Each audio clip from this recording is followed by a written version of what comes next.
কাঁচা আম অনেক পুষ্টিগুণে ভরপুর একটি ফল। এটি শুধুমাত্র স্বাদের জন্য নয়, শরীরের জন্যও খুব উপকারী। নিচে কাঁচা আমের কিছু প্রধান পুষ্টিগুণ দেওয়া হলো। কাঁচা আমের পুষ্টিগুণ।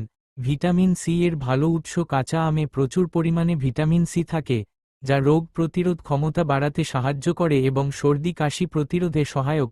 অ্যান্টিঅক্সিডেন্ট। এতে থাকে অ্যান্টিঅক্সিডেন্ট উপাদান যা কোষের ক্ষয় রোধ করে এবং বার্ধক্য প্রতিরোধে সাহায্য করে।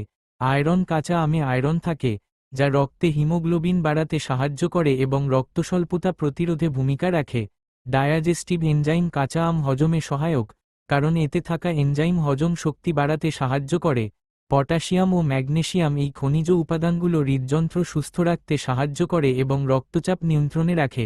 কম ক্যালোরি, বেশি ফাইবার। কাঁচা আমে ক্যালোরি কম এবং ফাইবার বেশি থাকে, যা ওজন নিয়ন্ত্রণে সাহায্য করে ও কোষ্ঠকাঠিন্য দূর করে। অতিরিক্ত উপকারিতা। হিটস্ট্রোক বা গরমের ধকল থেকে শরীরকে রক্ষা করে। লিভারের কার্যক্ষমতা বাড়ায়। ত্বককে উজ্জ্বল রাখে। ধন্যবাদ সাথে থাকার জন্য। ভালো লাগলে সাবস্ক্রাইব, লাইক, কমেন্ট করুন।